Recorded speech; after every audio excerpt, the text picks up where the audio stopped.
Assalamualaikum warahmatullahi wabarakatuh. Kali ini saya akan menjelaskan tentang komunikasi kelompok dan komunikasi organisasi.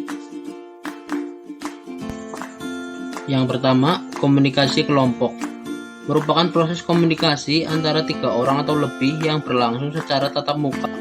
Dalam kelompok tersebut, anggota saling berinteraksi satu dengan yang lain. Yang selanjutnya, karakteristik kelompok. Di dalamnya terdapat interaksi, norma, peran, hubungan emosional, dan tujuan dari kelompok tersebut.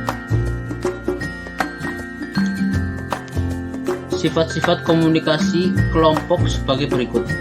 Yang pertama, kelompok berkomunikasi melalui tatap muka. Yang kedua, kelompok memiliki sedikit partisipan.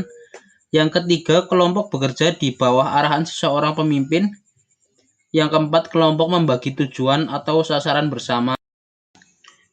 Fungsi komunikasi kelompok. Yang pertama, fungsi sosial, yaitu untuk memelihara dan menetapkan hubungan sosial di antara para anggota kelompok. Dan yang kedua, fungsi pendidikan, untuk meningkatkan wawasan dan pengetahuan semua anggota kelompok, baik pengetahuan yang bersifat umum maupun khusus, maupun pengetahuan yang berkaitan dengan kepentingan kelompok maupun anggotanya. Yang ketiga, fungsi persuasif, sebagai upaya untuk mempersuasif atau mempengaruhi maupun mengendalikan anggota kelompok. Seorang anggota kelompok akan berupaya mempersuasikan anggota lainnya supaya melakukan atau tidak melakukan sesuatu. Dan yang terakhir, fungsi pemecahan masalah. Mencari alternatif bagi pemecahan masalah kelompok, mulai dari penemuan alternatif atau solusi, pembuat keputusan, sampai pada penerapan solusi tersebut.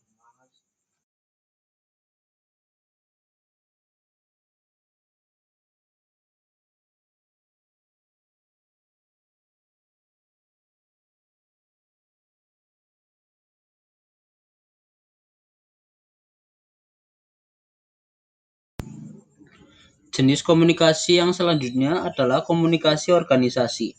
Komunikasi organisasi adalah pengiriman dan penerimaan berbagai pesan organisasi di dalam kelompok formal maupun informal dari suatu organisasi.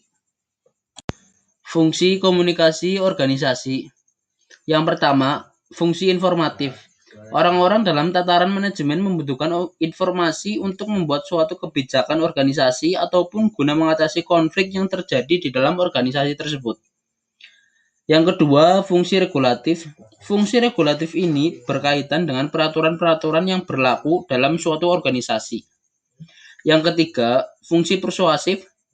Dalam mengatur suatu organisasi, kekuasaan dan kewenangan tidak akan selalu membawa hasil yang sesuai dengan apa yang kita harapkan. Maka banyak pimpinan yang lebih suka untuk mempersuasi bawahannya daripada memberi perintah. Yang keempat, yang terakhir, fungsi integratif. Setiap organisasi berusaha untuk menyatukan karyawan agar dalam menjalankan tugasnya berjalan dengan baik.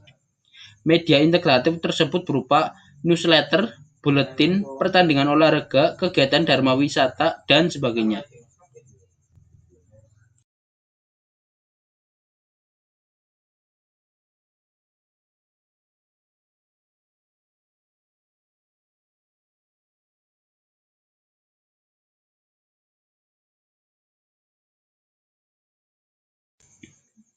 Konflik dalam organisasi.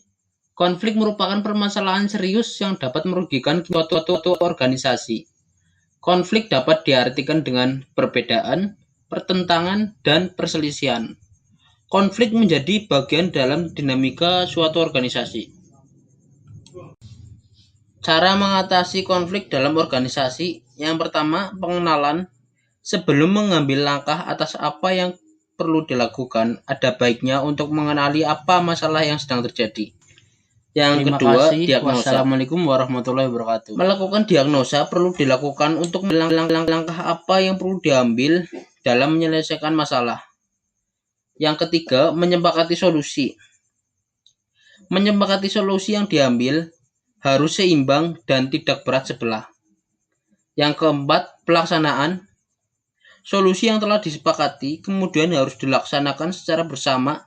Semua pihak yang terlibat harus menyetujui dan tentu saja ikut melaksanakan solusi tersebut.